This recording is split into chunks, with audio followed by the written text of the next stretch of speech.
years. Thank you. Senator Hawley, thanks for being here. Thank you. Thank you, Madam Chair. Thanks to Senator Lee for calling this hearing. Thanks to the witnesses. Professor Newman, let me ask you just a question or two about Amazon. You're aware of Amazon's use of independent contractors, I bet. Is that fair to say? Yes, that's fair. Amazon calls their delivery service partner program, or they should say they call their independent contractors their delivery service partner program, or DSPs. Does that sound? Are you familiar with this, broadly speaking? Yes.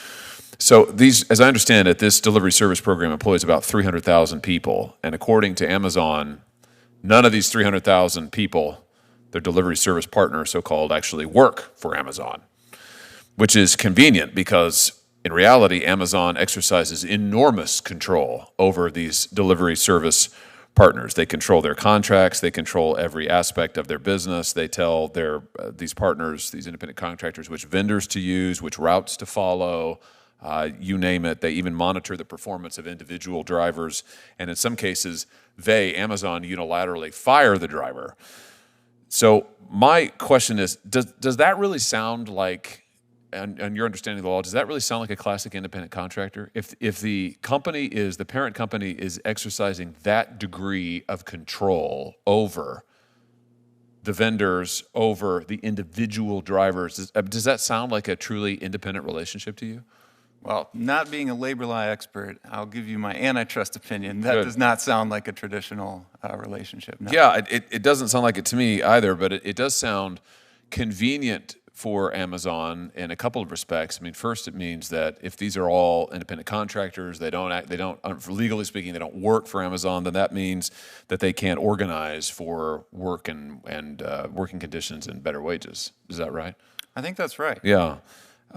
So it's a great setup for Amazon. It's less clear to me why it's such a great setup for their non-employees, but the folks who aren't technically Amazon employees, but yet just happen to work every single waking hour just about for the company. Does anybody else want to weigh in on this, Ms. Cooley? Do you have any views? I'm similarly not a labor lawyer, but yes, I can see why that would be concerning. Don't you think that it also gives Amazon an advantage over other companies like UPS? I mean, UPS employs their drivers. They have to be responsive to their drivers. They have to negotiate with them. By treating them as so-called independent contractors, Amazon doesn't have to do any of that for any of their drivers, right? I mean, So certainly having vertical integration can have anti-competitive effects.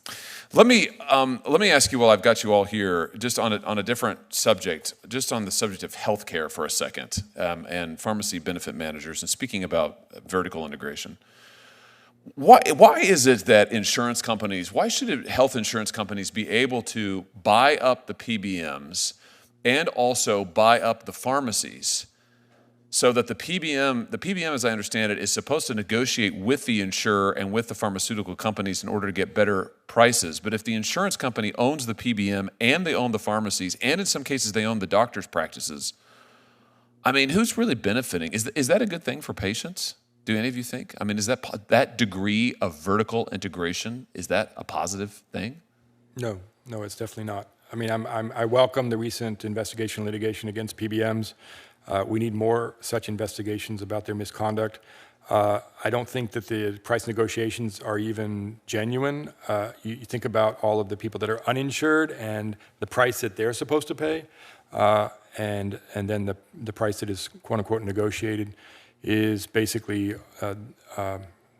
I wouldn't say fraudulent, but basically not truly a representative of what the two prices are. Yeah, thank you for that, Professor Alford. I mean, that states my concerns very aptly. And it just seems to me that from a competition standpoint, if we are allowing this degree of integration in the healthcare market, if the insurance companies can own the PBMs, can own the pharmacies, can own the doctor's practices, in some cases now can own the hospitals, I mean, the only person who seems to benefit from that arrangement is the insurer. It's the vertical integrator.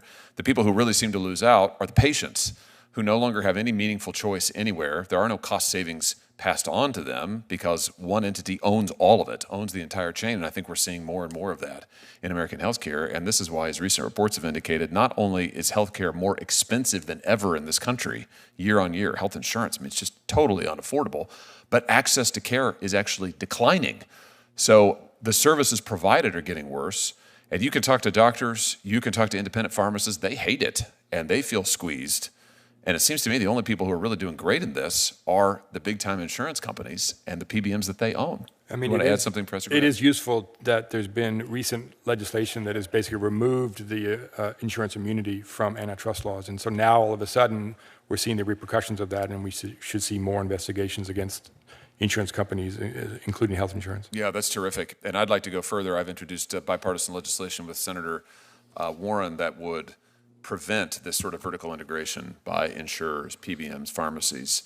I think we've just got to say that this has got to stop. It is highly detrimental to patients, to cost, and to the quality of care. Thank you, Madam Chair. Thank you very much. I'll start again with you, Ms. Cooley.